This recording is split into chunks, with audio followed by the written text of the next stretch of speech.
Espace Tricot podcast number 3. Oh my gosh, it's finally number 3. It is number 3, finally. It took us a little while, but with the Christmas break and me coming down to see Melissa at Vogue Knitting Live, we decided that instead of doing a remote one, that we would do one together again. So yeah, we haven't worked out all the technical difficulties with the remote with the remote recording yet. So so we thought, what a great opportunity to do it again together. And if we look a little tired and a little strung out, that's because we've had a pretty busy weekend. We were at Vogue Knitting Live all weekend. We went to an after party this morning. Yes, we'll tell you a little bit more about that later afterwards. on. Yeah. And some of you, if you've been following our Instagram, you've seen that we did a little bit of drinking, a little bit of eating, a little bit of work, a little bit of knitting. And not very much sleep. Yeah, not very much sleep at all. So here we are.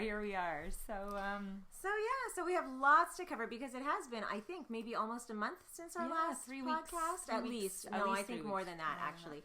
So we have a lot to cover today, and I'm not sure if we're going to actually make it all through, and if we seem a little bit rushed, forgive us. We want to sort of get through everything. We thought about recording 2 podcasts, actually, but then thought that would be hard for us to figure out how to separate things. So we're going to try and just go and try and keep a good pace, and we have a lot of things to cover in terms of admin stuff from the last episode, our works in progress, finished objects, some new products we want to highlight, talk about Vogue Knitting Live and the great people we met while we were there. And so let's get going. Get right into it, Perfecto. I guess. Eh? Okay. So do you want to, okay. Oh, on the sea train. Yeah, okay. So why don't you start with that? Right, so it was fantastic. We got some great responses for our on the sea train hat pattern, followed by the cowl pattern. So as you know, we've called it on the sea train. And we contacted the winners. We had 2 winners. Yeah, so we had run like a little giveaway, hat naming giveaway. I wouldn't say a contest, more like just a giveaway on our Ravelry thread, and we just picked 2 winners by random number generator for any out of people who had suggested hat names for that pattern. And so we have sent them their yarn for the pattern, and hopefully they've hit it. They've knit it by now. So that was pretty great, and we're gonna announce our next our knit along. Oh yes, this is like our first online in-store. First online in-store integrated knit along. So on January 26th, we are going to have a knit along for the Om shawl, and I have a couple of pictures here just to show you guys. Oh, the text will be backwards. Oh, that's okay. I forgot. Okay, so we fell in love with both the Om shawl pattern as well as the wool stock yarn. So the Om shawl is by Andrea Mowry, and we talked a bit about it last week. Remember when we were talking about the yarns? Oh yeah, we actually showed this pattern on our last podcast. Actually, so we love it, and we've had a lot of interest in it in the store. So we decided to run a knit along, and then we thought it would be kind of fun to bring our worlds together, our communities together, and run that both in store and online through Ravelry. So we're going to open up a Ravelry thread where people can come and talk and discuss and show their works in progress, and then we'll have a finished object thread for that on Ravelry as well. People can post their finished projects, and then we will do a draw for another giveaway. For prizes. And all you have to do is have completed the project. And I think what date did we say? We're going to run it for 4 weeks in store, and then we're going to give people another 2 weeks after that. Exactly. So you'll have a good 6 weeks to finish the project. Yeah. Did we say when it started, Melissa? Yeah, it starts on January 26th. Yeah. So what are we going to do? Then we are going to just, again, pull by random number generator a winner from that. And what did we decide we were going to give away? We're going to do the slouch hat. Oh yeah. So one of the prizes is going to be, because we actually knit this shawl with Blue Sky Alpaca's wool stock yarn, which we love. It's been a new addition to the store this fall for us, and it's been a huge hit. We love the texture of it. It's 100% wool, very, very lofty yarn. Good Such a nice feel, a good price point. Like really, it's like 100% wool, but there's like just this really beautiful feel, like this natural kind of. So with the launch of that yarn, this 21 color slouch hat was one of the things that came out at the time that Blue Sky Fibers launched it, and it's been hugely popular. It's hard to keep in store. It's hard to get our hands on some, but we have 30 kits arriving shortly. So we thought we would put one aside for the Knit Along prize, as well as one of our fabulous new totes. You want to talk about our tote, Lisa? Yeah, so this was, we had done a tote last year just with our logo on it. Our Espace Tricot. It's backwards. So Melissa had this idea like, oh, why don't we have fun with it and put a quote. So I'm going to read it to you, even if it's backwards. It says, "You had me at tricot." So tricot is knitting in French, and our name is Espace Tricot. So we kind of had that, that famous quote from Jerry Maguire, that you had me at a hello. So we thought you had me at tricot. Sorry, it's backwards. That's ridiculous. So if you go to our website, actually, our web store, you can see the tote, and you can see it in a proper way where you can actually read it. Yeah. So it's a kind of a fun. So that'll be tote. fun. So we'll do random number generator, and the same person will win both. Yeah. So you'll get you'll get the tote, and you'll get the yeah, exactly. pattern. The kit. It's basically a kit. Okay. So there's that. And then we wanted to do just a follow-up. We talked a lot about the Simple Luxury Shawl by Pickles last time that we did with Tanis Red Label, and we were really low on stock on Tanis Red Label. So we placed a huge order, and Tanis and Chris have just dyed it up for us. So by the time this podcast airs, it should be in the store. And so I just wanted again to show you this beautiful, this is the tartan colorway. And the idea for that Simple Luxury scarf or shawl was to mix it with either a cashmere or a mohair. So these are some ideas. So this is the Silk Cloud in the Bordeaux colorway. That looks really beautiful with it. If you wanted to bring that reddish, or if you wanted to tone it down and bring the brown. That's so rich, eh? That combination. Exactly. And then this is called Grounds. So we just wanted to let you know that we're fully stocked with all kinds of new colors, and really excited to have that with us. And Tanis is just so fabulous. We put in the order, and then a couple of days later, Chris has already turned it around for us. So okay. So one thing I forgot to mention when I was talking about this knit along is we've had a lot of interest in actually the colors that we used for this shawl.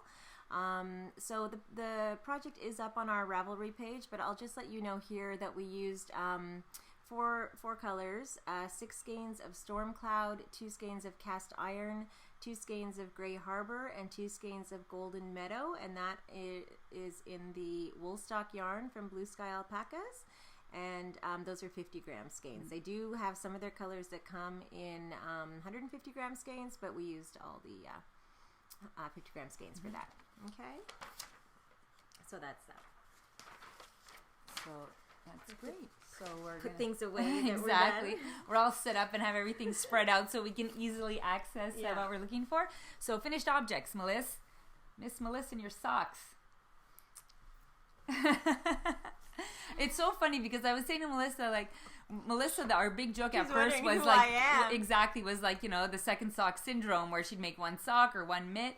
And then all of a sudden, like over the holidays, this proliferation of socks and mittens, and it's like totally shocking, too, right? Exactly. And you're like giving them to people as gifts, and they're loving it. So it's sort of on fire with my second.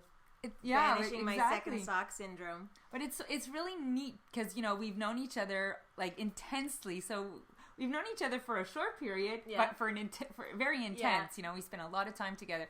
So you really get to know a person. Then all of a sudden, I see you're going in another little direction. Exactly. So it's kind of fun. It's never boring. So I think I don't know. I think I had a little bit to finish on these. Yeah. This is these are my.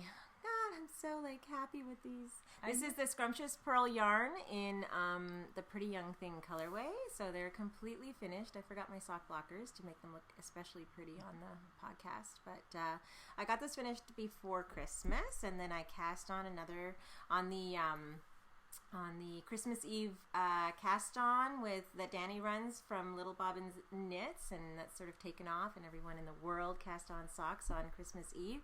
I cast on my cheerful yellow, I call them my rubber duck socks, in the Artful Bell yarn in the Anise colorway, and so this is a hoe. It's actually not I consider it a finished object. It is a sock. It's a whole one, and it's finished.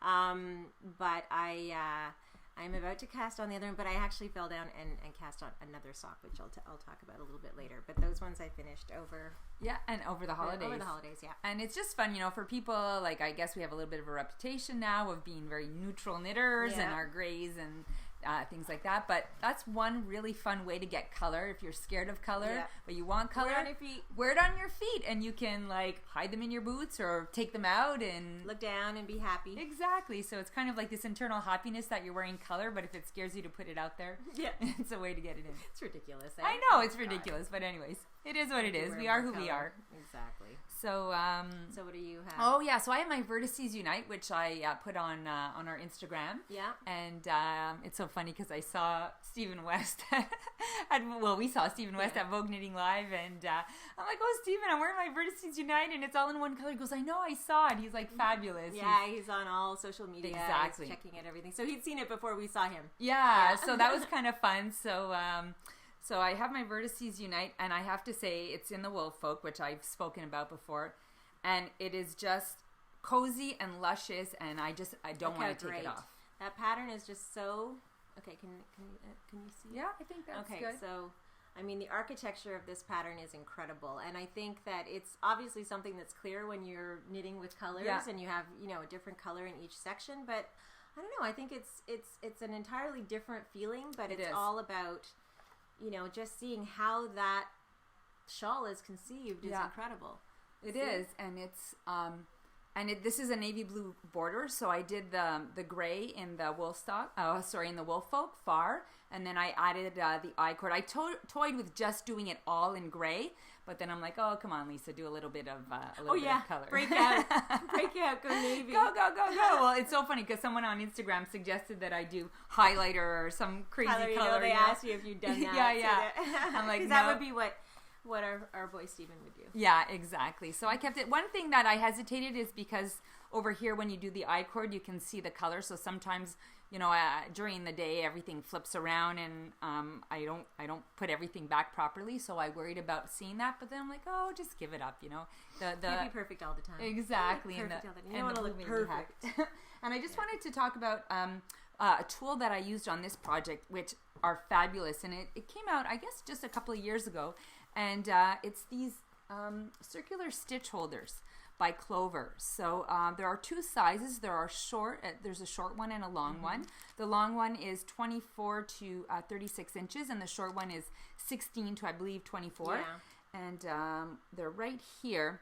And what's really amazing about these stitch holders is that they don't pull your yarn at all. So, I mean, this is great for if you have to put sleeves on hold, if you have to put a body on hold.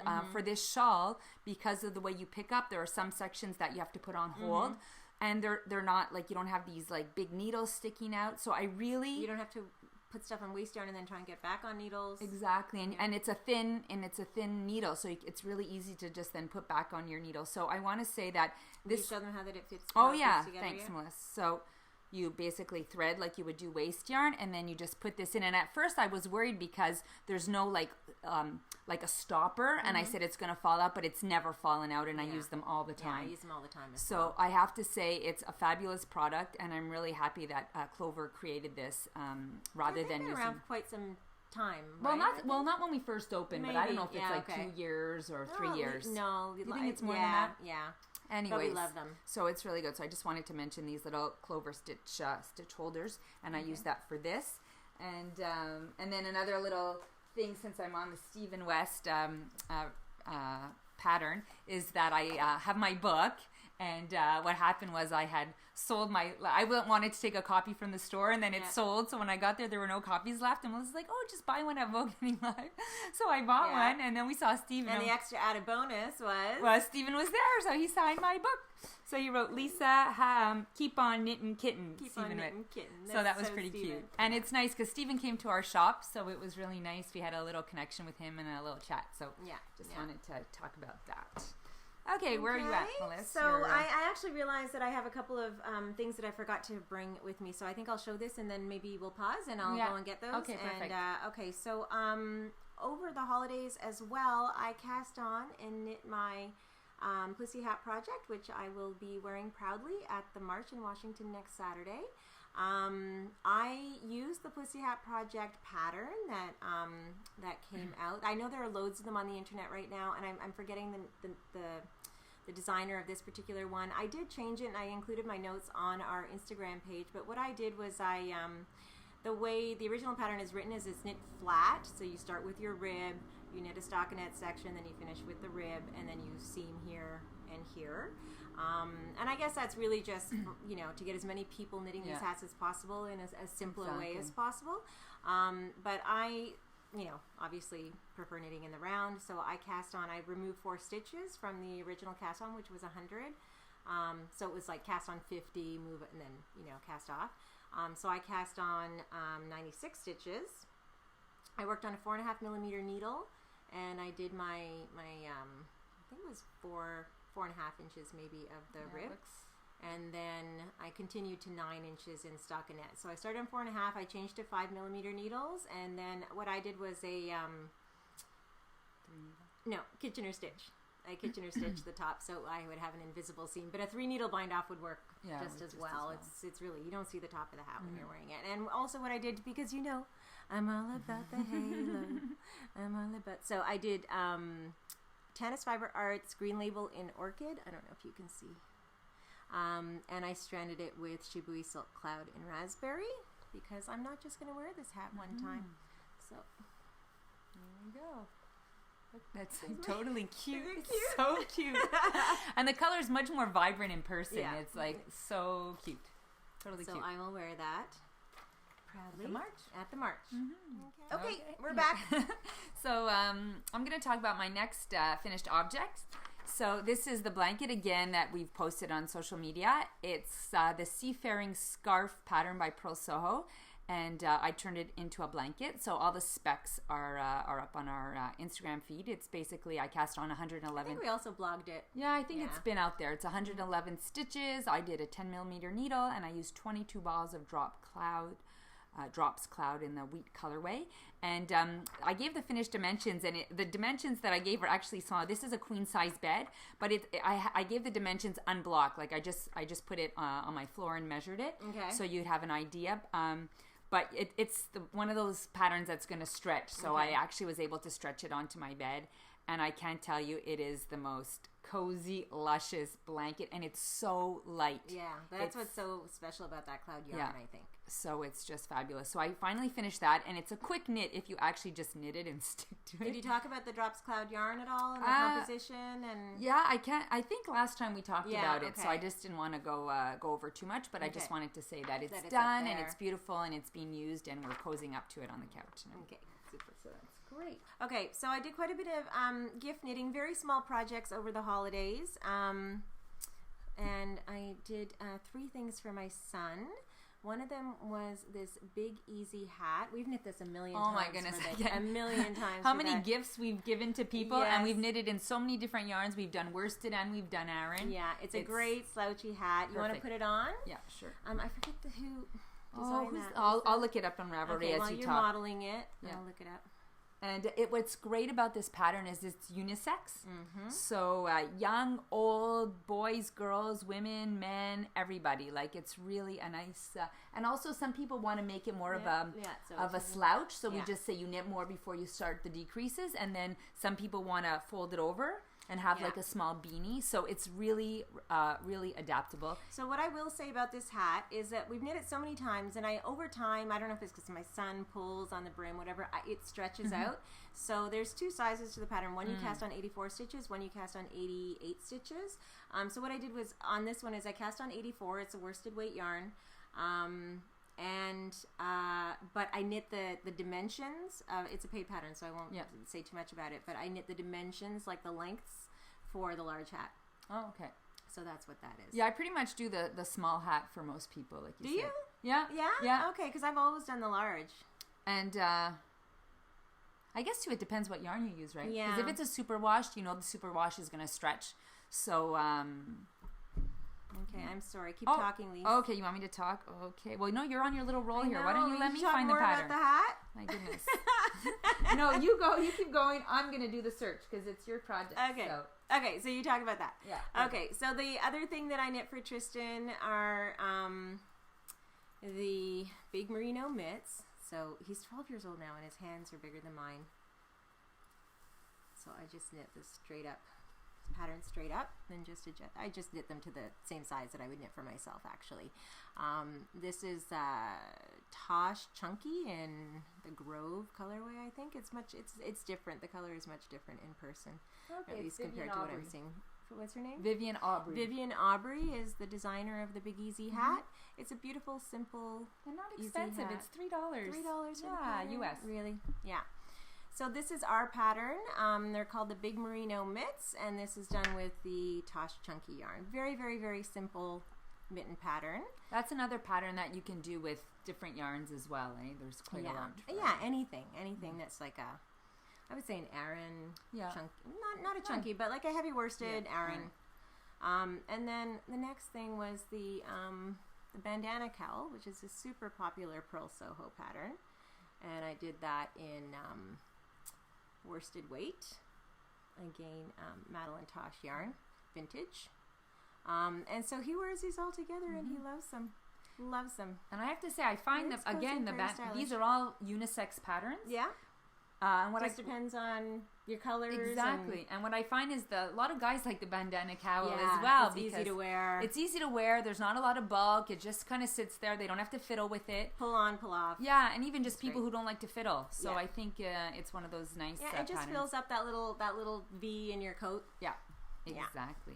So those so that's that good was for that. For my finished project. So we wanted to talk. So we've talked about this before, that we find a pattern that we love and then we knit it up in all different kinds of iterations and colors and all that. So one of the ones that we've done a lot is the Groovy. So we're just going to show you some of them. I guess that's actually the one I'm wearing right now. By Jumper Cable Knits. Jumper Cable Knits. Yeah. So we have knit this pattern several times. So this one is done in Butterfly Super 10 cotton, and it was 2 skeins of the silver colorway and 1 skein of the white. So this is a summary version, DK cotton. Then I'll show you here. I have it actually with me. This is another one that I did in the Jade Sapphire 6-ply cashmere. So that's more of a worsted weight. So we've done that. Yeah. Melissa's wearing. So I'm wearing. I decided to do mine in the combination of Shibui Pebble and Silk Cloud. So I have a picture here just to show you how it looks on a mannequin and how it looks open. But I used 2 skeins of Pebble in the ash colorway, stranded with 2 skeins of Silk Cloud, again in the ash colorway. And then I decided, just for a little interest, to change up the edging on that, and I used Silk Cloud in brass, I think. Double stranded. Yeah. Just for the last section of the pattern before casting off. And then, because, obviously I didn't use very much for, of the Silk Cloud and brass for that, so then the leftover I used to design this cowl, which is on our Ravelry page. Yeah. Again, it's Shibui yarns, lots of halo. It's Shibui Silk Cloud and staccato. And all the specs for that are on our... And that's called the Fancy Zebra. Fancy Zebra cowl, yeah, because people can't read it. That everything's backwards. The Fancy Zebra cowl, that's on our Ravelry design page. And this was the one that I did in the cashmere. Yeah, so this is actually mine. So and it's in the pewter colorway. I forgot to mention that. So this is one that I wear a lot. So you see, it's a completely different look with a different yarn, and then the solid color versus the little stripe at the bottom. And actually, in Jumper Cable Knits, in her pattern, she does it bigger, and then she has like a little knot that she ties at the end. Yeah, and she has 2 versions. She has the DK and the lace weight version. Yeah. So we just did the DK version. But fingering DK, and then what does she call it? She says DK and Aran weight, actually, and then she has a fingering weight one. Yeah, or a lace weight. Or lace weight. And what I love about this pattern is that it's just that you when you run out of yarn, you stop. So you start here at the tip. Do you mind holding this, Melissa? Okay, great. And then you knit, and then this is your cast off.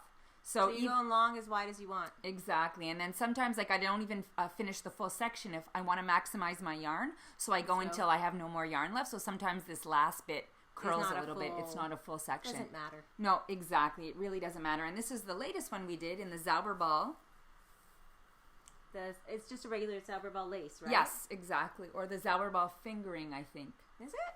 My goodness, we should have checked. We should have checked. Oh my god. We tried to be really organized and check everything, but this will. It's because neither one of us knit it. We had exactly a one of our consultants worked. Sasha, I think, knit this one for us. So here again, so you have you sort of go up stepwise, and it's just stockinette and reverse stockinette. There we go. And then again, you go until you've gone to the end of however much yarn you have, and cast off. Go. So that's super pretty. Yeah, exactly. So those specs will be on our Ravelry page. We'll have to figure out which Zauber ball it was. Whether I think it's the fingering. Sorry, you guys. Yeah, so we'll figure that one out. So those that's the groovy. So that was just one we wanted to highlight because we knit it so often. It's so versatile. It works with so many different yarns. It's just easy to wear. Yeah, because it's and lots of compliments. And we get lots of compliments when we wear them, and then in the store when we show customers, they just love it. There's something about that pattern that it's a very modern kind of look. Yeah, I think that's true. And because you can use so many different yarns, you can fall in love with a yarn and then say, okay, I can really make the groovy with this yarn. Right. Because it's so versatile. So I think that's the end of our finished objects. Okay. So do you want to, we'll go into our works in progress. Yeah, start with the Bowden. So the Bowden. So I had spoken about the Bowden, and it's still I'm still on my little wool folk kick. Yep. So Melissa and I, that's a lot of times that's what happens to us. Hey, we get a yarn and we get on a kick and we do all kinds of projects. We were preparing for this podcast and we're like, stop talking about Shabui Silk Cloud. We got to stop talking about wool folk. People think that's all we have in our store. Exactly. We have but lots. We love them. So and this is where we're at now. So we have to be honest, you know. And then we'll do this, and then we'll still love it, but then we'll get on to something else. We love all you know? yarns, but exactly. That's what we're knitting with right now. So what I did was I'm making this sweater and I'm making it for myself. And when I told Kristen from Wool Folk that I was knitting, she goes, "Oh, what are you knitting?" And I said I'm going to do the Bowden. And she's like, "Oh, I love that one. I might knit one for myself." So it's by Amy Miller. I should show you the pattern. And I'm always really cold, so I just wanted this really cozy, comfy turtleneck sweater that I could wear. So that's the Bowden. And then, so what I did was I wasn't sure if I wanted to do it just by itself or if I wanted to strand it. So this is a swatch that I did. Can you turn on like a little bit on an angle so people can see? Like. Yeah, it's hard, eh? Yeah. So the color looks nice on there. It's really a rich blue. It is rich blue, but I would say that it's dustier in person. Yes, it's not so vibrant. Exactly. It's. Do you know what color number it is? Yes, I have this thing right here. So I believe it's color 11. So it's Wool Folk Far, and it's color 11. And then the Shabui Silk Cloud suit. I tried to put them together.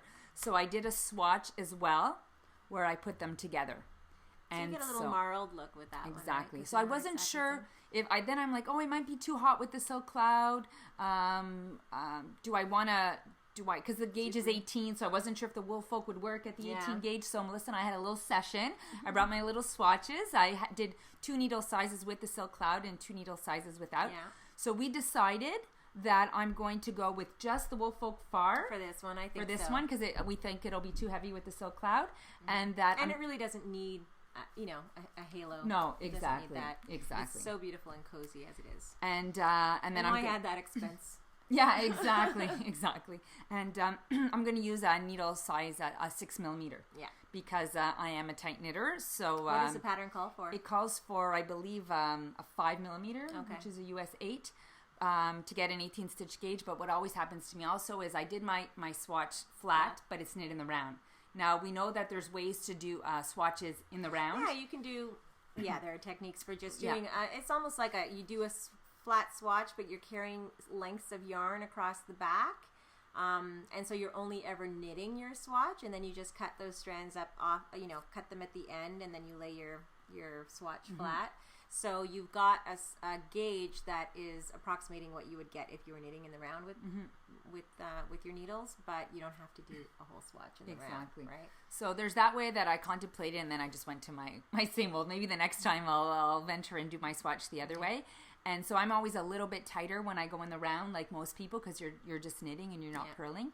It's a stockinette sweater. So I figured that the 6mm, which is US 10, was the best one for me. So I've done my swatching, and I'm good to go.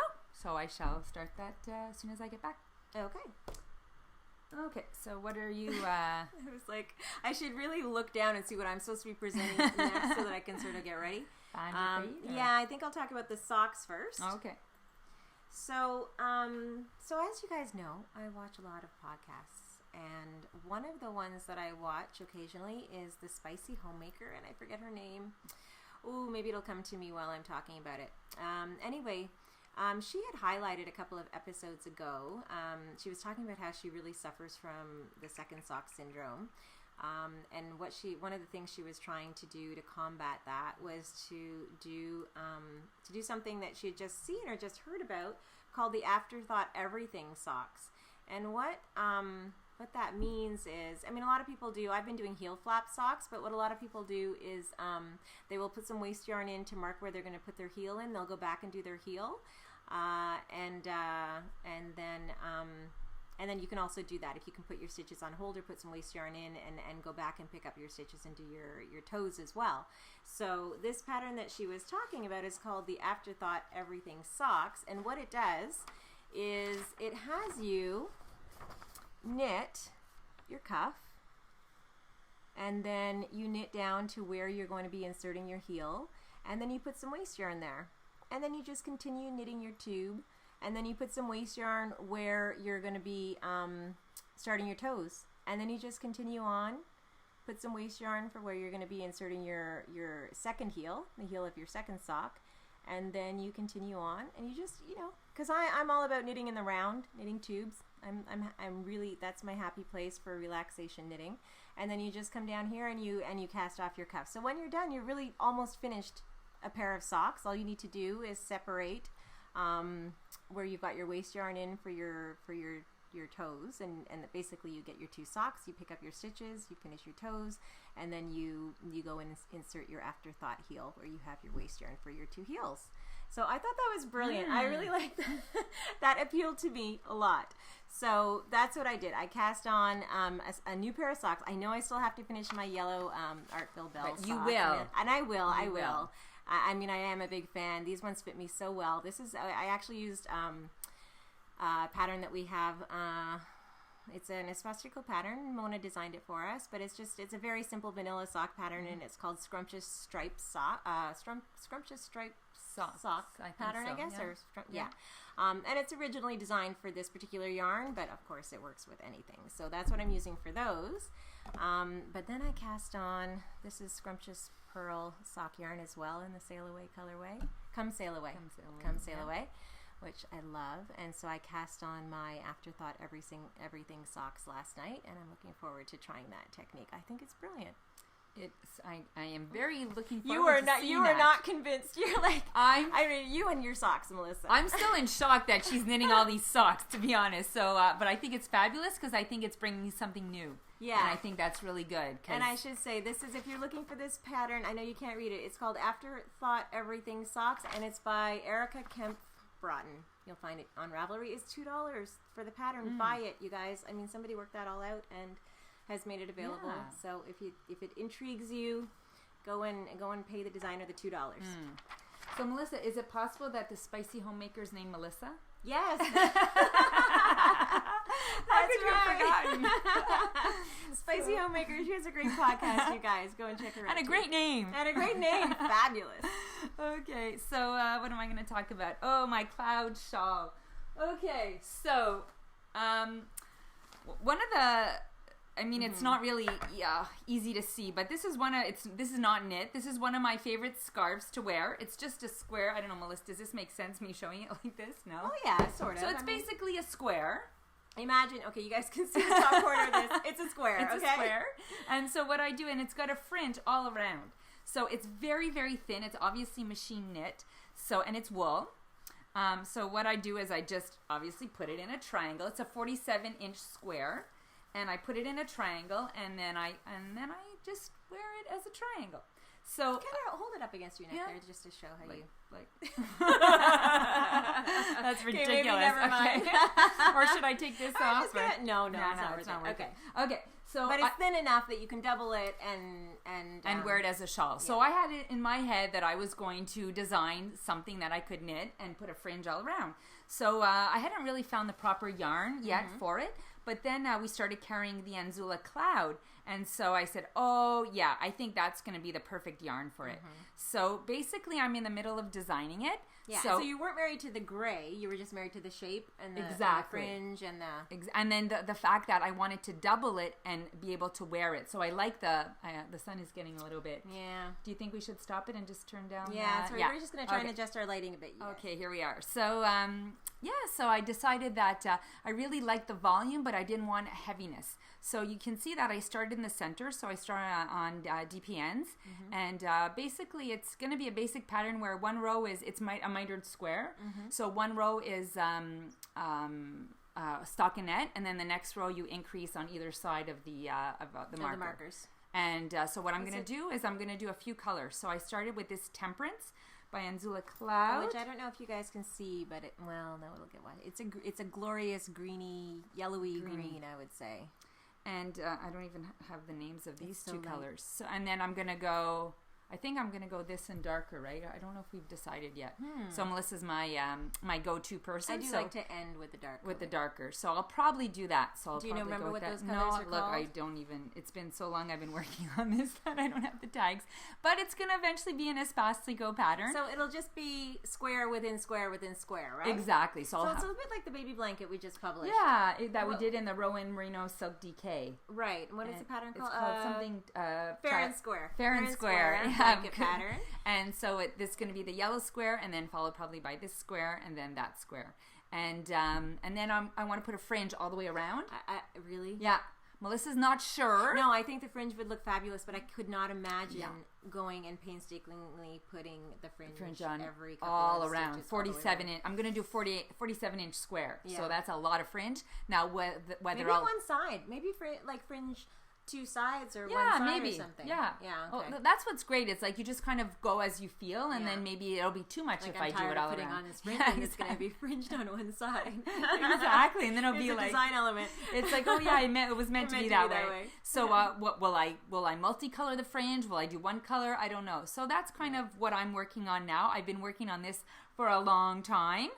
You haven't been working on it. It started and then it's been hibernating. Yeah, it's been hibernating. So now Stephen West, I saw something on Instagram this morning. I wasn't at the presentation, but somebody asked him how long it takes him to knit something, and he said, I don't know, anywhere between a minute and 2.5 years. So we're on track. We're on track. But now that I've said it on the podcast, it's sort of like, oh my goodness. Melissa's like, are you ready to commit now? Because you show it. People are going to expect to see it finished, right? So it's kind of a good way to keep us on track, eh, Melissa? Yeah, exactly. Okay, so that's my cloud project. Okay, and what's my next one? What's your next whip? It's Find Your Fate. Do you want to talk about that? Okay, I'll do that one last. Okay, I'll do the turtleneck sweater. Okay, so I wanted to do after I talked about the Cirrus. I was wearing a black sweater in our first episode, and it was by Nancy O'Connell, I think.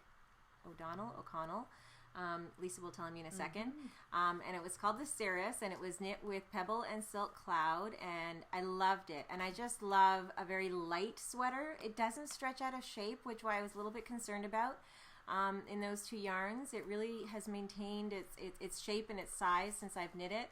And I just loved the lightness and the airiness of it, but I wanted an actual sweater with that same feel that wasn't, which was more of a traditional shape. So I decided to, I'll take this out of So the Cirrus Melissa was Nancy O'Connell. Okay. So this is one I'm knitting now, and it's called Light Turtleneck Sweater, and it's by Pickles. And Pickles, you might recognize that name. That's the, those are the designers of the Simple Luxury scarf that we talked about in our last podcast. So I decided to knit this. This is for myself. And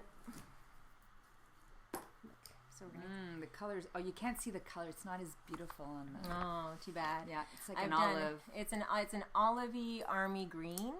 Let's see, and so you see, you can kind of see my hand through that. So I would just wear this with a tank top, or a tunic, a sleeveless tunic underneath, and I'm knitting it with Drops Alpaca. Stranded with Shibui silk. I promise you guys, the last thing I'm going to strand with Shibui silk. I don't think you can promise that, Melissa. I do not think you can promise that for a little while.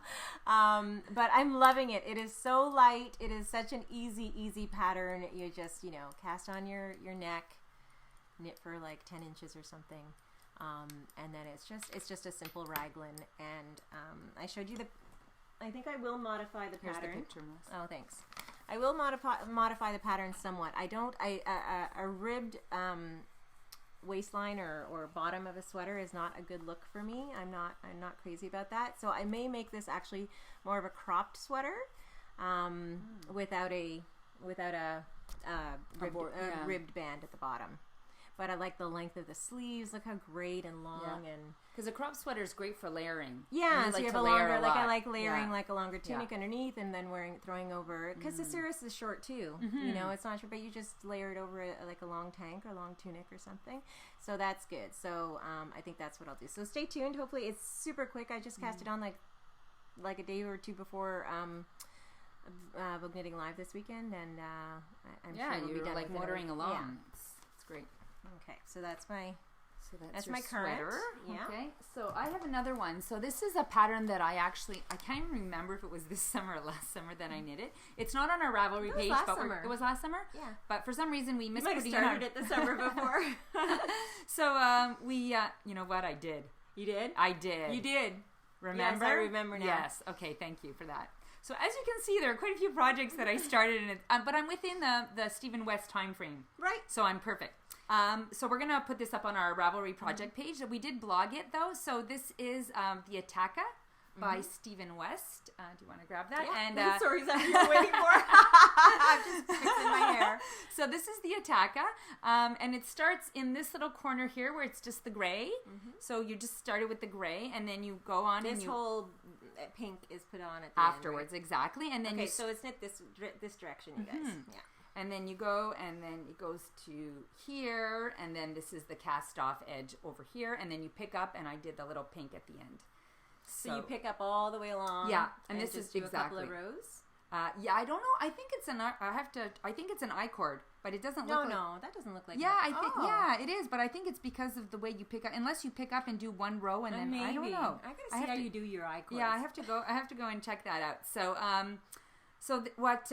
this is like a straight edge, and then this is the edge where you do increases, and I think there are some decreases here on this edge if I can remember. So I really like, this is done with the Jade Sapphire Sylph, which is a cashmere linen blend. Okay. And I remember Mona saying to us, like, I don't understand why you would put like one of the harshest... Cashmere and linen together? Yeah, one of the harshest fibers with one of the softest fibers. But this is one of my favorite summer yarns. Yeah. You talked about that too. Yeah, exactly. So it's got some nice structure and really some nice softness. It's great for the summer. It's great for any time, but I particularly liked it for the summer. So I really like this shape. So this pattern inspired me to start something else kind of that I'm going to design.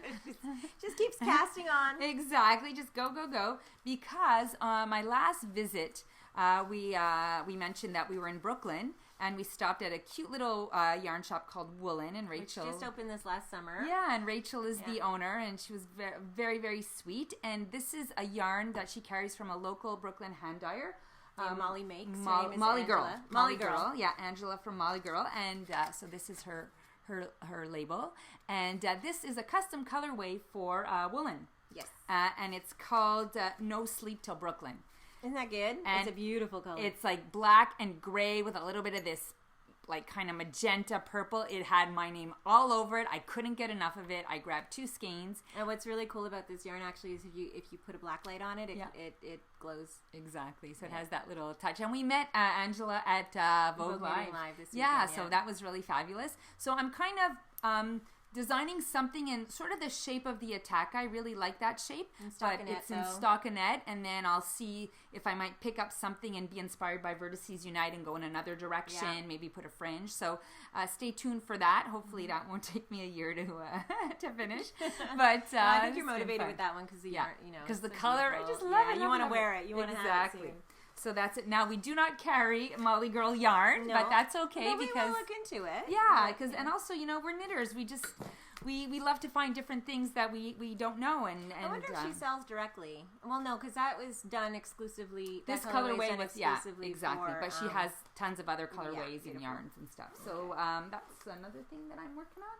Okay. And Melissa's big. Okay. It was like the big to-do at Vogue too, eh? Oh, Find Your Fade. Yeah, so Find Your Fade.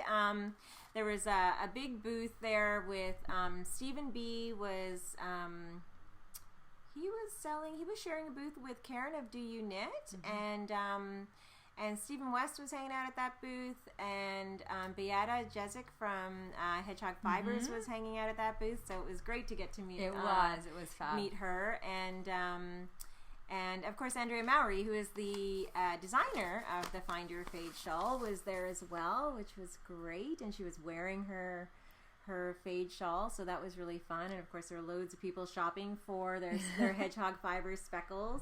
And something I didn't know, but Beata I heard pointing out to somebody is that because they're like, oh, I like these colors in the skinny singles and these colors in the sock yarn, and she said, well, if you look, the original pattern actually combines the sock and the skinny singles, and she goes, mix up your textures, so don't get bogged down by having to have all of the same. So anyway, I decided to cast that on a few weeks ago. I think I talked about it on our first podcast and all the colors I had chosen. Which I'll just show here, and we'll be talking about this bag again shortly. But this is how my Find Your Fade is shaping up so far. I love it. It's a very it's a very, very fun pattern to knit. It just it's just a mix of garter, easy lace, stripes. Again, garter, easy lace, stripes. This is called the color melt section, as you're changing from one color to the other, and then you just keep repeating. It gets wider and wider.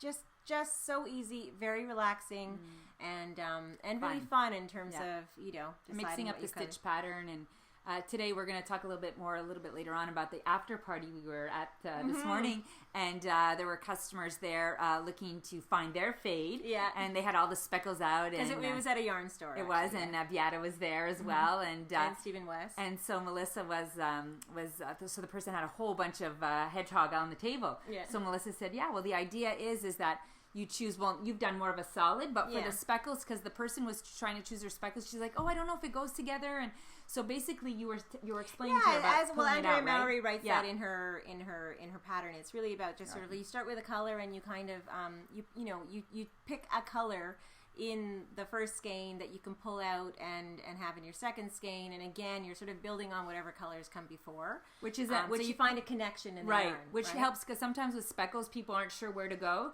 but if you put like a solid or kind of a semi-solid next to the speckle, you're like, oh look, it's pulling this out of the speckle, whereas if I put that, it's pulling out something else. So nice. That's the I love the speckles and I love solids, and I do plan on incorporating a Hedgehog Fiber speckle section in here in the Skinny Singles Bramble colorway, I think. I'll show that to you guys. So I'm just not sure where it's going to go yet. Did you originally have a genie, Melissa? I had a genie left over from a previous project, but I wanted to go a little bit more, because this a little bit. That bramble looks really great with this colorway. Actually, it looks good with the black. I think that's a good choice. Beige, I think so. Anyway, stay tuned. I'm going to get back to that now that the Vogue Knitting Live craziness is over, but this and my sweater, I think, will be my next projects. Hopefully, that I can show on the next podcast. I think that was it. Yeah. No, I have my Koigu scarf. No, it for me. Oh, for you. Yeah. It's okay, perfect. So I've got two more to talk about.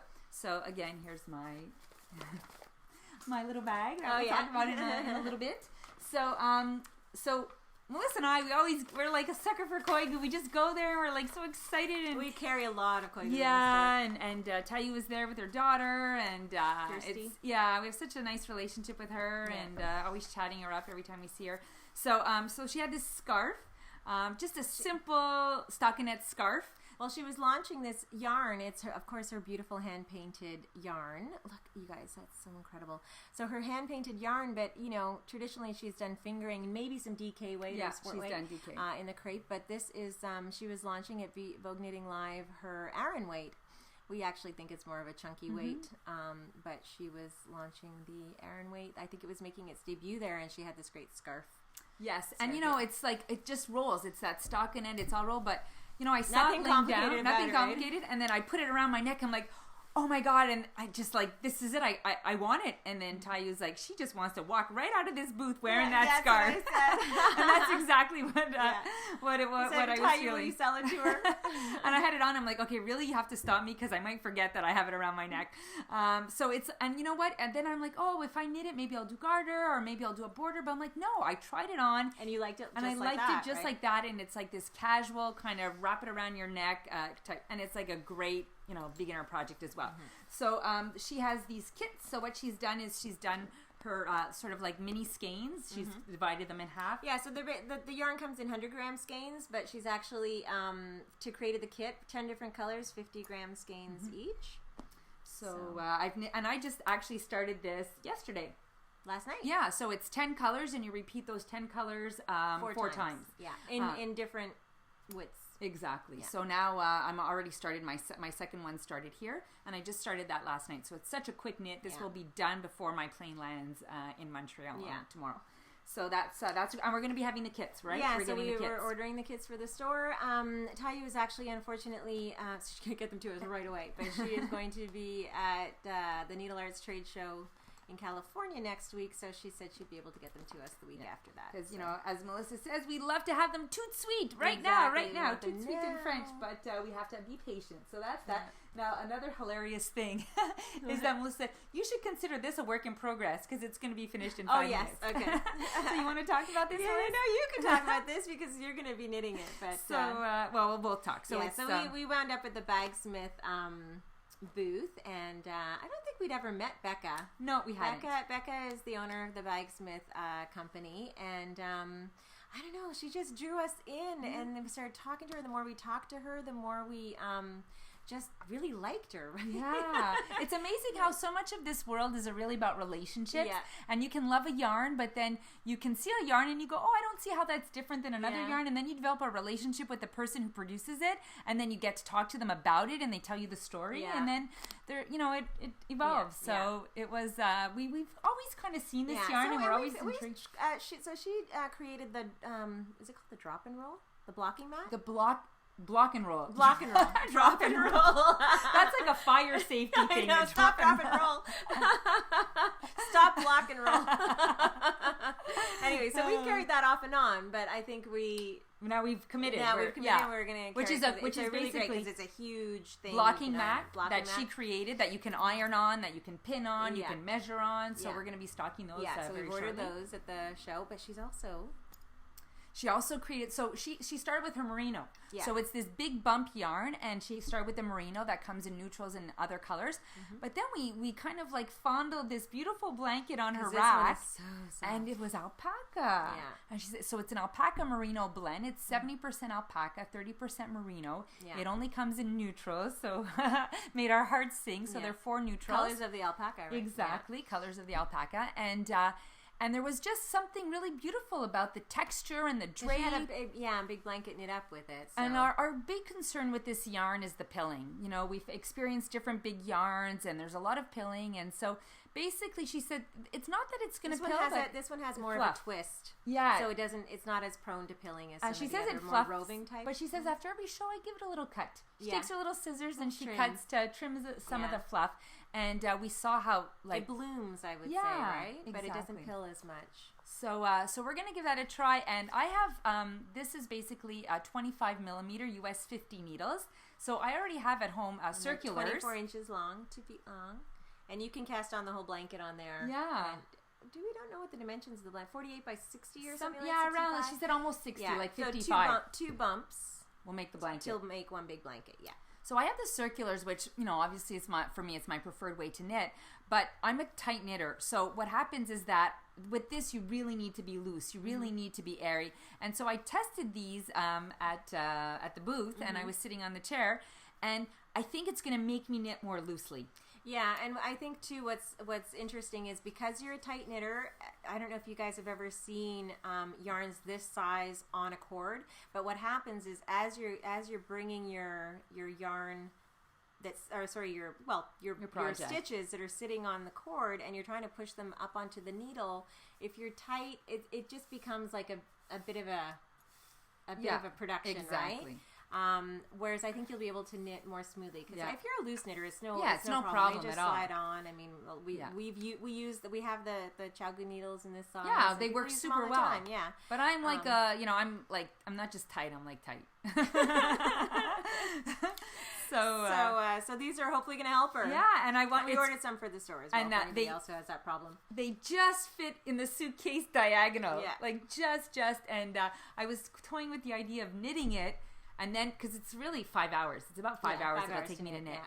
So I was going to knit it and then put it in my suitcase, but then I was talking to Becca and she said, well, it's going to bloom. It's going to take more space. So here it's really squashed, compact. Yeah. So because I was going to cast it on here. Yeah, no. So I'll take these 2 bumps. So it's almost a work in progress. We're calling it a work in progress.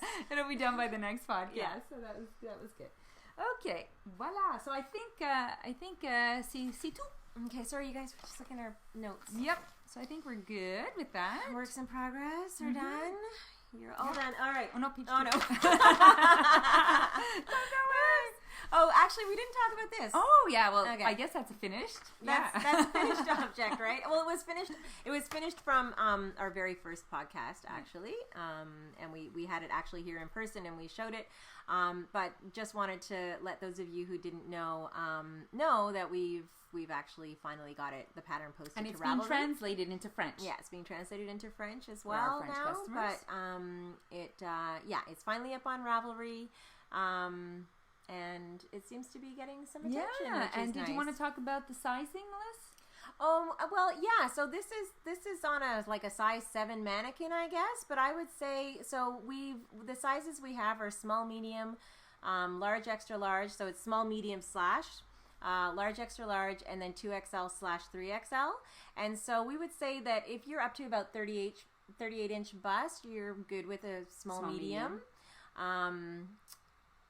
36 to 38, I would say. And then if you want a little roomier, a little bigger, then go with the large, extra large. And because both of us had the small on, small medium, and it was fine. It was good on both of us. Yeah.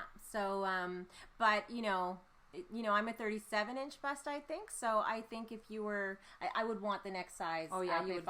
No, I would want the small medium for me now. Yeah. But if I was just a little bit bigger, I'd probably go large, perfect. Extra large. So if you were like 38, you would go large, extra large, but 37 under, you'd be good with this. 30, I would say. I mean, I guess it depends how you like to wear your things, right? Do you like more room? Because you could still be at 36 and want it like roomy. So really, you decide how you want. But just to give you a little sense of scale, I guess. So, so that's So and that's knit with the Debbie Bliss Fine Donegal. Yeah. We had this. Oh yeah. Oops, sorry. You want to show it? Yeah. So we have. So it's knit with the Debbie Bliss Fine Donegal and the Shibui Silk Cloud stranded together. Of course. Yeah, maybe. Oh, there we go. That's I think a little bit. So we used is it called light gray? It's on our Ravelry page. Yeah, all the details are on the Ravelry page, Ravelry project page for that. So you add the color names, everything. Yeah. And we just want to thank Mona who helped us. Yeah, Mona designed this. Yeah. So we sort of it was your idea, Melissa. It was my idea. It was Melissa's idea. My conception, and then Mona totally executed because I'm not. No, but you had this great idea. It's been a while you've been thinking about this, and then you kind of sketched it, and then you brainstormed with Mona, and then she figured out how to make it happen. Yeah, and wrote up the pattern for us. So. Yes, thank God for Mona. Yeah, so that was fabulous. And just, we mentioned that we're getting it translated. So, we do live in Montreal, so we have a big French-speaking population. So for those of you who are listening or Francophone and prefer to knit with patterns in French, slowly we're getting there. We have lots of our patterns translated. And same with the On the Sea Train hat and cowl. They've been translated. But they'll be posted by the time this airs too. So we're really trying hard. So what happens is we started, all our new ones are translated, but the ones that we had previously were kind of in a little bit of a backlog. Yeah, some are translated, some aren't. Yeah. So we have 2 people who translate for us. So it's just a matter of them having the time and us getting our stuff organized and over to them. So I just want to say that we really appreciate our Francophone customers who are knitting our patterns in English, and then we'll get them there for them in French. Yeah, get them up soon. Okay, so there we go. So did we want to talk? Okay, products. Yeah. Okay, so the next section.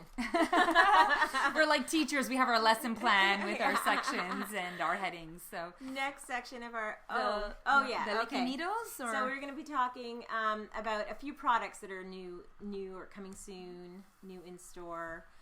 let's put them all down. Here, mine is out. I already have the paper off. So okay. So one thing that we got in before Christmas, they sold out. We got them again. They sold out instantly. And now I think we have some in stock again. Yes, we do. And then we have more on order because they go quickly. Are these Licky driftwood, the sexiest needles ever, right? So I actually have not. This is my set that Lisa just brought down for me. I haven't actually knit with these yet. Lisa has knit with them, so she's going to give a little review of what you think. Are you just putting them together? I'll just do that. Show them what they look like. Sorry. Easier to manage. Get this off. I know, it's very tight. Here, no, why don't you just use this kit here to show me? Okay, so it's so hilarious because no matter how prepared we are for the podcast, there's all of these little things like, oh darn, I should have taken that off before. Look at these guys. How beautiful are those? And the case is great because you have this pouch in the inside with a snap, and then you have the pouch on the outside with a zip. So there are 12 sets, and the sizes of the needles are actually engraved, right? Yeah, which is amazing because we all know about how interchangeable needles, the size wears off, or the size is not even written on them. So these are actually etched, and me being a tight knitter, I was like, I'm sure I'm going to feel that etch. Yeah? Oh, you were? Oh my God. I'm like, I bet you my yarn is going to like, me. But you know what? I really did not feel it. I even forgot it was there. She's like Princess and the Pea with her needles here. So really, if anybody's worried about that, you do not feel it at all. That's hilarious. Oh my God.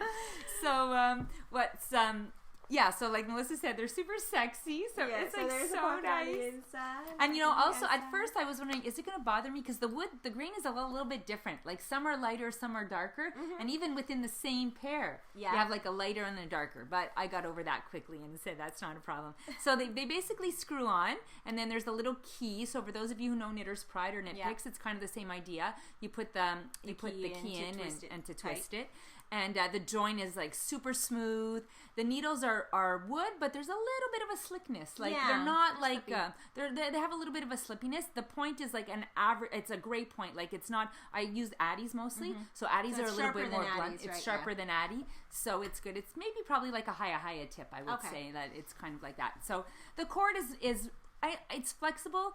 I don't know if people like who do magic loop, they might want it a little more flexible.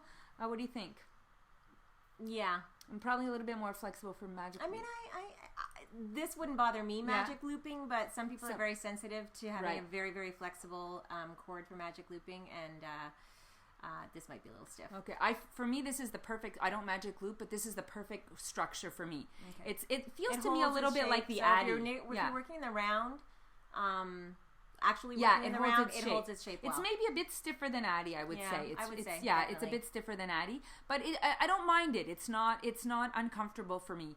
And then I was like, okay, so how do I feel about these needles? And because like I said, I can actually feel the drag on a higher stainless steel needle compared to my Addy. So Addy's my favorite. Nickel-plated brass. Yeah, because Addy, it's slick, it's go, I'm on the go, Whereas I'm like, how's this gonna feel? And as I'm knitting it, the word that came to mind was like crunchy. Like I was feeling like I was. I don't know if that's right. I don't know. I was feeling for me. That's how I felt. But I'm a tight knitter, so I kind of felt like I feel like it would be like the way you were describing it to me. It's not crunchy. It's more like authentic, or real. Like you're like working the land. You're like hands are in the dirt. Like you're I don't know. You're gardening or something. So one of our customers, Jean-Philippe Quiche, he sent us a message on Instagram asking us what we thought of the needles. So I was like, we were in Starbucks yesterday, and I'm answering the message, and I said, it's like driving a standard car. So Melissa's like, well, what do you mean? Because to me, that's a negative. Yeah, she's like, standard. But I drive a standard car, and I love driving standard because I just feel like I have more control. I'm gripping the tires. You're connected to your car. Yeah, I'm connected to the car. The tires are gripping the road. And that's how I feel with these. There's like, I'm connected. I'm gripping. I'm in there. I'm making. You're kind of in the moment, maybe more feeling connected with your knitting, whereas the Addies, you're processed. Exactly. You're knitting, go.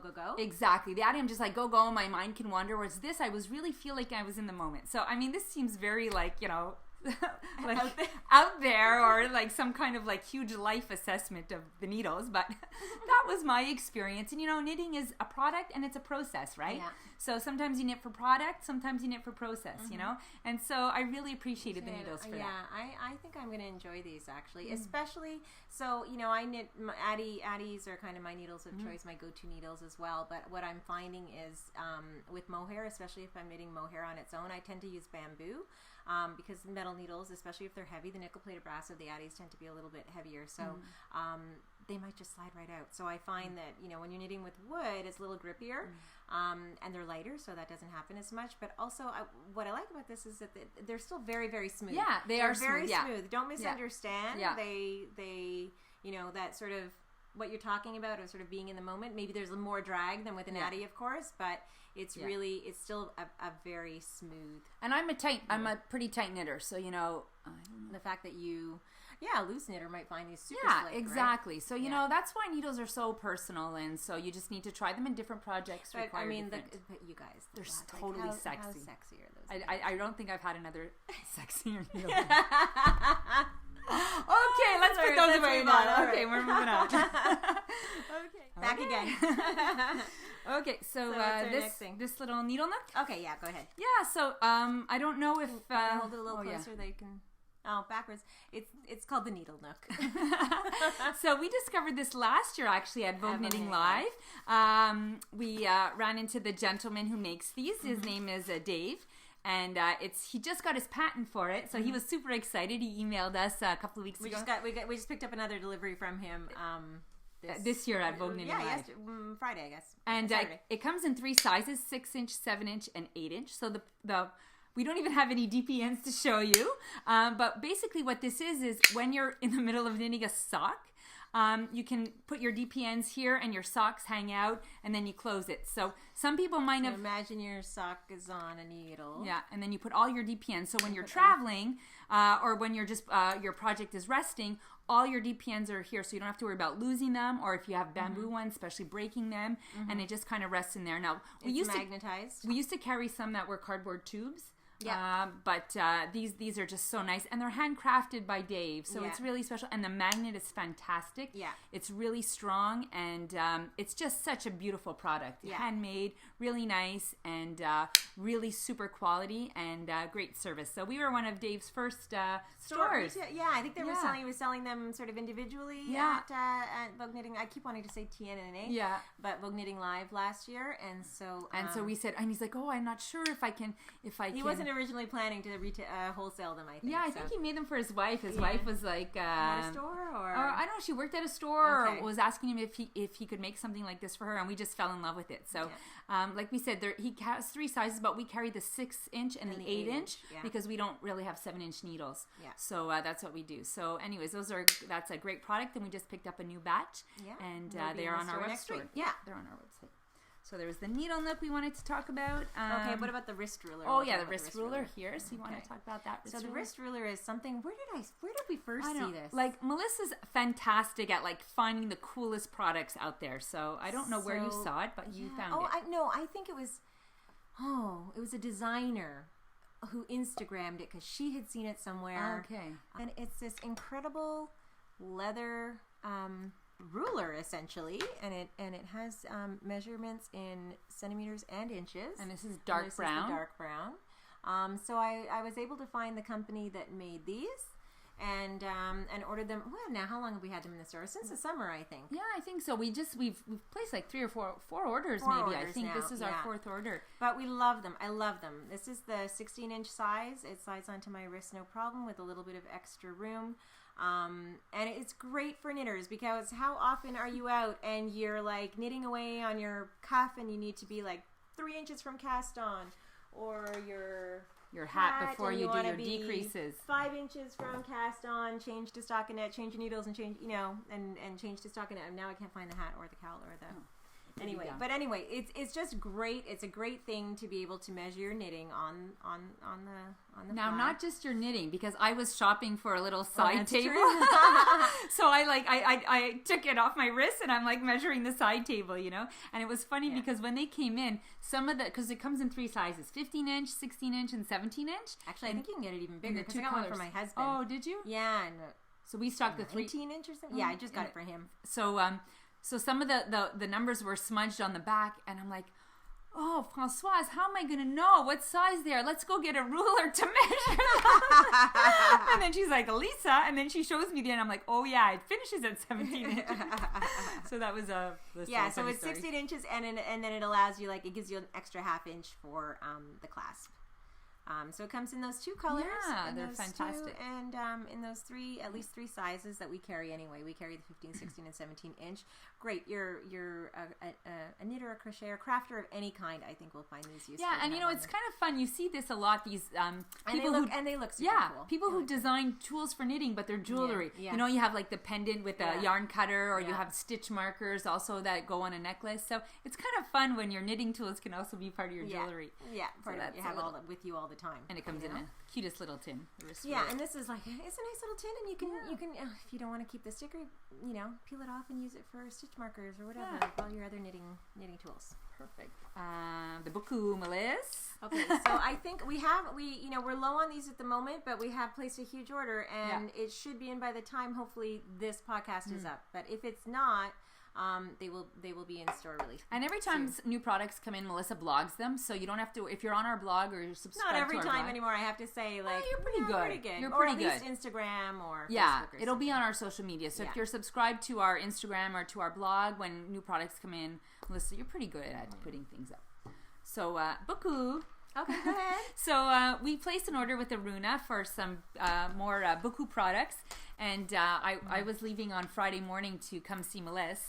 And so I had left the store, I don't know, around 3:00, and she said, and then the beaucoup pouches came in just after I left. Bring me some. So she's like, oh, darn, you know, and I'm like, oh, and I had a meeting on Thursday night, and then I said, oh, I'm going to go back to the store and pick them up. So that was kind of the little process. So these were like one of her newer products, and they're just incredible for knitters. They're, you know, a nice big pencil case size. It's a notions pouch, obviously.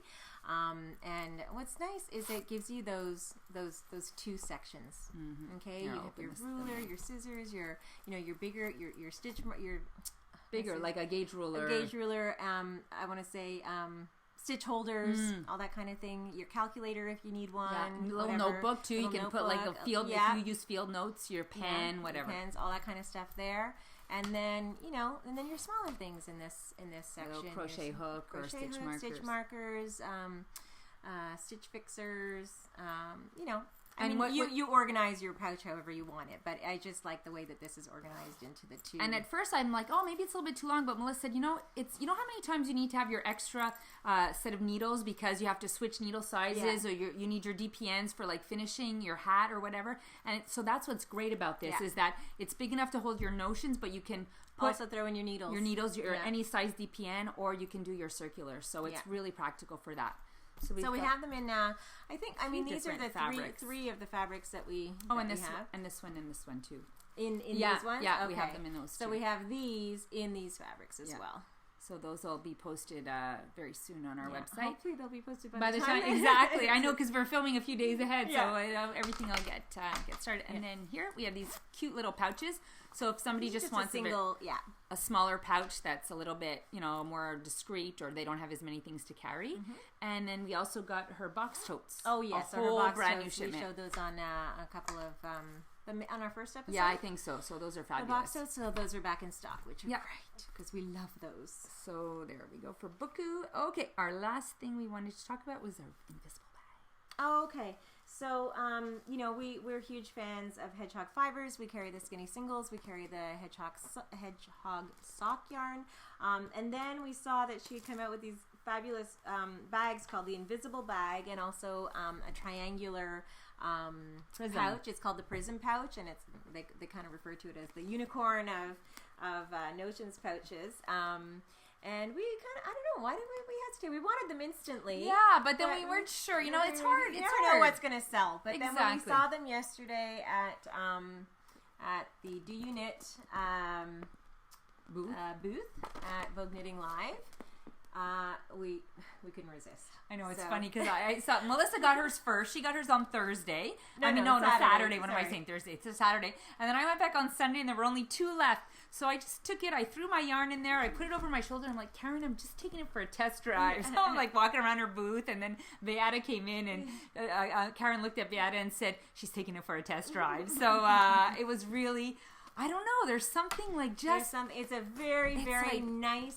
Thick, yeah, good quality, good quality. Plastic, I mean, you know. Yeah, you know, it's obviously meant to be used forever. It's a great project bag, and our light is terrible, Lise. That's okay. We're doing the best we can. I mean, so we just, you know, you put your yarn in your project, you throw it over your shoulder, and just to be able to see it is so beautiful and so colorful. And anyway, so we've ordered a boatload for the store. So we ordered those for the store. We ordered the prism pouches for the store as well. They were sold out actually before we got there. So. Yeah. So these are making us happy right now. Right? Exactly. Beata signed ours actually. Yeah, so. We have a little signature in silver, so it's like subtle, you know. In case we might have mentioned earlier, but Beata Jezek is the owner creator of Hedgehog Fibers. Yeah. So. And she works with her partner, and they have a nice dye studio in Ireland. Yeah, very, very, very successful little. She was lovely. Anyway. Okay, so I think that's our new products, and then coming soon, a quick little nod to what we have coming soon. Okay, so one of the things we have coming soon, I think is shipped. I think so. Shipped. We've been charged us. Yeah, so, I don't. You know, we talked about the unicorn tail scarf. I think on 2 episodes now, and then you know because it's very popular. People have been wanting to get the unicorn tails, but we sold out of them. So. They're on their way back. And it's funny because as we were going to Vogue Knitting Live this time, we were going into the entrance of the Marriott, and we're like, oh, remember, Melissa, we were sitting right there when we decided that. I saw this at Vogue Knitting Live last year and cast it on. And that's when we called Amelie and like, Amelie, we need those. Reserve all those unicorn skeins for us, you know? So it was kind of cute. Yeah. So that. Then we have the Freya shawl balls. Oh, I'm looking at the wrong thing here. Freya shawl balls. Okay. So, you want to talk about how we've carried that? Yeah, so we've carried Freya for a few years. Tina, the owner of Freya, is lovely, and we met her. Tina. We love her, and we chat with her every time we go to TNNA, our big trade show. So we've carried her lace yarn, we've carried the fingering, and then the refined fingering, and now she's come out with a new one, and it's called the shawl refined fingering is merino and silk. Merino and silk. First, we started with her merino nylon blend, then we went to her merino silk blend. And so this shawl ball is a single ply. So the other ones are plied, and this is a single ply, and it has more yardage than her refined fingering. So it's 393 meters. I think 430 yards. Yeah, so it's great yardage. And they're called shawl balls. Did you say that already? Yes, and I wasn't listening. Okay. So they're called fingering shawl balls, and they're those long line color shifting yarns, but her colors are just incredible. This is called punk rock. Right? I know. Melissa bought it for herself. For myself. Yeah. And I'm thinking actually of doing a pattern by Casapinka called Welcome Back Garter. With that. Love it. For those of you of our generation, you'll know what that is. Yeah, exactly. And we actually met Casapinka at the Hedgehog Fibers, and we fell in love with her she was as well. So sweet. So sweet. So anyway, so we at the end of the show, Tina was kind enough to actually let us stock up on a whole bunch of this. Like I have a big box here beside me. So that we can just save on shipping and have that in the store as quickly as possible. So we will, let's say within because I'm gonna drive it up. I think so. Anyway, it'll be in the store. And we already have a few projects done in Freya yarn. So even though it's not the same, you can get an idea of the color change. We have the Less is More shawl, and we also have a cowl. A cowl that you did, in the hard candy colorway. I forget the name of it. But if you go to our Ravelry project page, you'll see that. So you'll get an idea of the colors and how it works together. So that's so that was like a nice find at the not a nice find. I mean, I think we saw it at TNNA. But our dollar was, did we actually see it? She had new colors, and we just fell in love with it all over again. So this time we couldn't resist. Yep. So we did that. So that's coming soon. We already talked about the invisible bags and the prism pouches from Hedgehog, and we also have 2 orders. So we placed our first order for Hedgehog, and while that was in the queue to be dyed, Melissa calls me and she's like, I think we need to place a second order. Yeah, so we actually have 2 orders coming. Scrumptious Pearl. So these bags, that our first order of Hedgehog fibers, it's skinny singles and sock. First order, I mean, we have 2 orders pending, and so the first one that's shipping out early next week will include the bags and the prism pouches. Yeah. And then Scrumptious Pearl, all this beautiful sock yarn that Melissa's been knitting with. So Stephanie and Samantha. We restocked on all those colorways on the 18th. Yeah, exactly. They'll have that there for us. And then the magazine, the Len and the Rib. Yes, so Len magazine has been hugely popular. It was we got it as soon as it came out. We didn't anticipate how popular it would be. I mean, we hoped it would be. Obviously, we suspected it would be, but we sold out almost instantly. And when we reordered, they were already sold out at the Len magazine headquarters. So they were supposed to ship again. That we placed another big order, and they were supposed to ship last week. So hopefully we'll have them in store again soon. And as well as Rib magazine, which is this great menswear knitting magazine. New magazine. It's it's issue 1 of Rib magazine, created by Eric and Devin. You might know Eric from the Sticks and Twine podcast. And Devin from the formerly Tiny Paper Foxes podcast, which is now Handmade in Woolen, and he does that with his partner Jenny.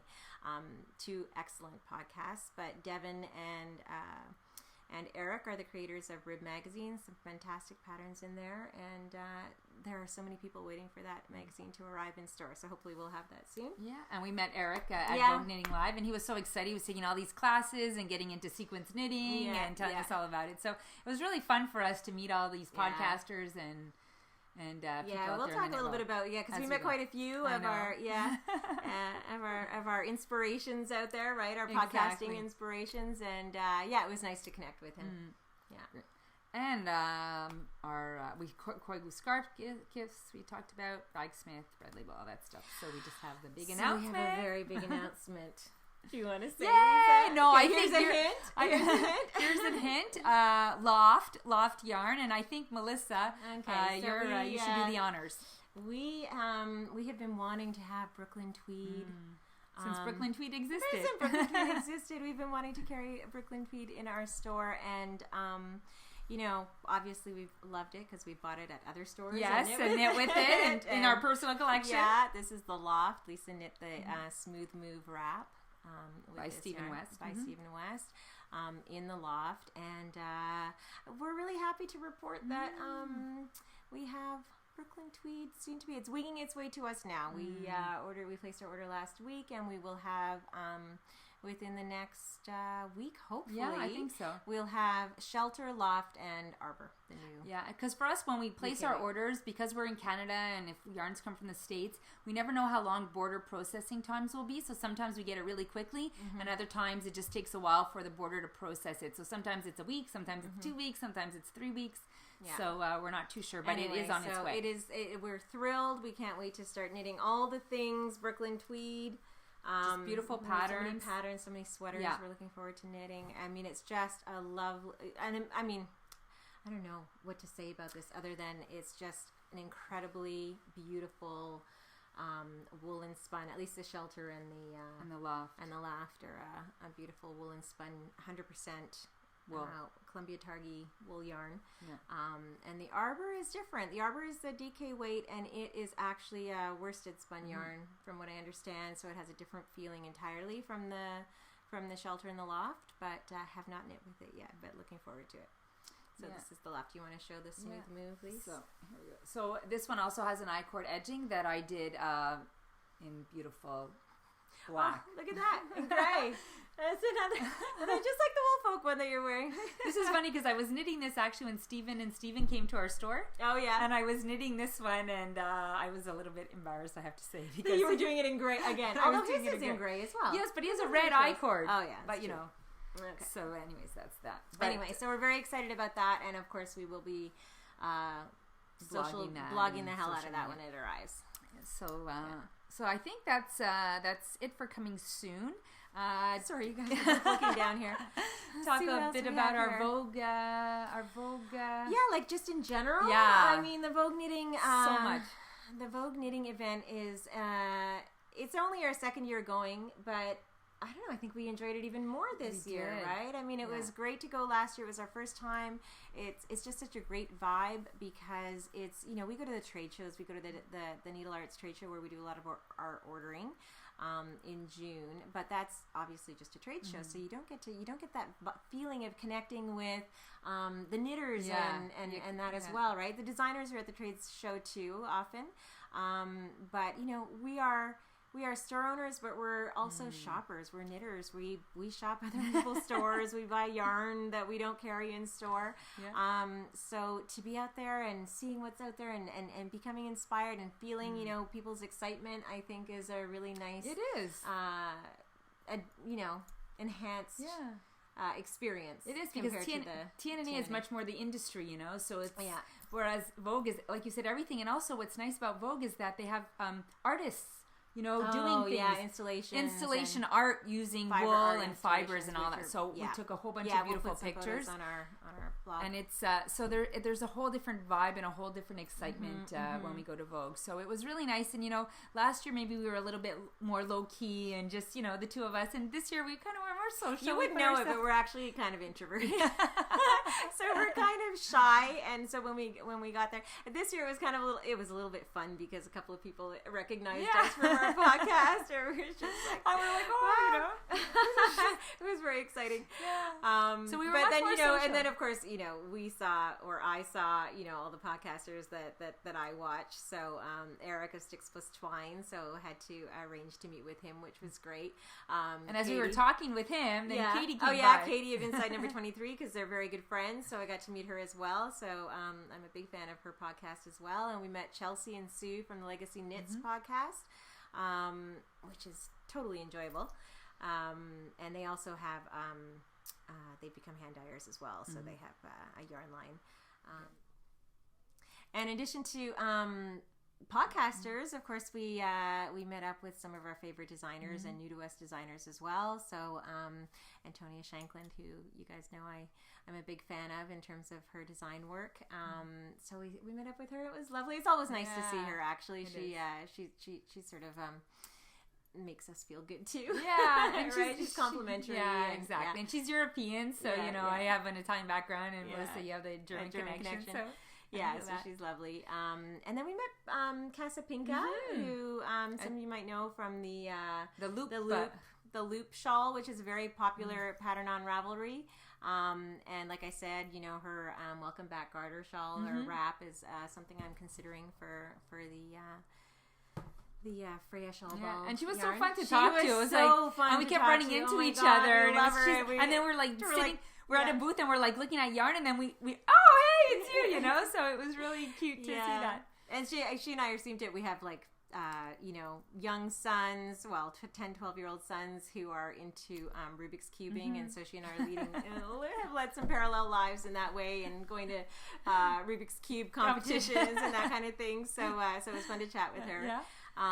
We met designer Jennifer Weissman, who came up to us to say that she had recognized us from our podcast, and then we were sort of, you know, chatting, and I was like, well, where are you from? She said, well, I'm from North Jersey, and then it turns out, and then, you know, I'm like narrowing in, and then it turns out that she's like lives up the street. So that was kind of fun. So we're gonna hopefully we'll get. And there was that shawl by hers. There's a pattern by hers called Architecture, which is also a very popular one on Ravelry, which I queued that one, and it's on my list. So that's just I thought that was fun. Yeah, it was fun, and I think that was about it. Yeah. And then we went to an after party this morning. Oh yeah, after party. Yeah, so Karen is the owner of Do You Knit in Westfield, New Jersey. She has a great. It's a small-ish store. Actually, it's kind of the same size as ours. Except she has a little classroom. Yeah, so she has that benefit. It's a beautiful space. Colorful. Totally colorful. She is just awash in hedgehog fiber yarns, right? She has like every hedgehog in every weight. Pom-poms colorful. Everything's colorful. And so imagine Stephen West in store form, right? Would you say that? That is perfect. And Stephen West was there, so it kind of all fit. Yeah. And Beata was there from Hedgehog and it's Fibers true, because they were both talking, standing in front of the hedgehog wall. And it was just like, wow, speckles and splash and everything everywhere. Yeah, so it was fun. And one of the people that I was really looking forward to meeting, and I met her at Vogue Knitting Live, as well as at the after party this morning, was Gay Glaspie of Gigi Made It. I just love her. I love her blog. I love her her Facebook feed. I just think she's just wonderful. Her vibe. Her like vibe. she's just wonderful. So beautiful. Like you feel like it's the first time I've met her. Yeah. Well, you too. I think it's the first time you met her. And you just kind of feel like you've always known her, you know? There's this really nice, beautiful energy about her. Nice way about her. And she's just such a people person, you know? I think maybe shy, but a people person, you know? And she was lovely to meet, and she lives nearby as well. Yeah. So that was. And great. there were so many nice, like Karen had invited a bunch of her customers as well. Yeah. And it was really nice. Her customers were lovely, and we just had, and they came from a little bit all over. You know, some were from New York, and some were from Jersey, and all ages too. It was a nice. It was a nice way to spend the morning. Yeah, actually. It was really sweet. But that's why our podcast started a little bit late today, and why we're losing the sun and why we're exhausted. Not winning this battle exactly. Exhausted getting up there, but it was really great, and it was lots of fun, and it's really nice for us to connect with this whole world, and at Vogue to have designers and teachers and knitters and everybody together, and we just love knitting and fiber and all that. Exactly. So what's better than being a bunch among like-minded people who are interested in nice community, so I think this is running very long. I think we're done, but we wanted to talk about our next giveaway. So we wanted to do another little giveaway with our new You Had Me at Tricot totes. Mm-hmm. So we just wanted to know if people had questions or things that they'd like us to talk about. If you have a question about, I don't know, I guess a general question about that you'd like us to talk about, or something to about running a yarn store or patterns or about yarns or how we make decisions about things. So that'll help guide us a little bit. So if you could submit your questions, we'll give you up until Friday. I'll create a Ravelry thread for that. Mm-hmm. So we'll say submit your questions and your thoughts by maybe just one entry per person by January 27th. From the time that you see this until January 27th. If you're seeing it after the 27th, obviously that thread will be closed. But then we will do again the random number generator, and we'll pick a couple of winners for the totes. So that's our next giveaway. And Melissa's coming to Montreal. Yay! Yes, I'll be in Montreal in a couple of weeks at the end of the month. Yeah, and so I think our next podcast will be together as well. And from the store. Yeah, so that'll be really nice. So you'll get to see our store and all our colors. Walk around, do a little tour. Exactly, right? Yeah. So that's going to be lots of fun. We already have some great ideas for that. So thank you so much for tuning in. Yes, and I want to thank all the people who were at Vogue who came and talked to us and said they saw our podcast. And it really made us feel good because, we're still new at this whole thing. Totally. And we really appreciate that. So thank you, everybody. And thanks for watching. And if you stayed with us this long, we really appreciate it. And ciao. We'll see you next time. Thanks so much. Ciao, ciao. Bye.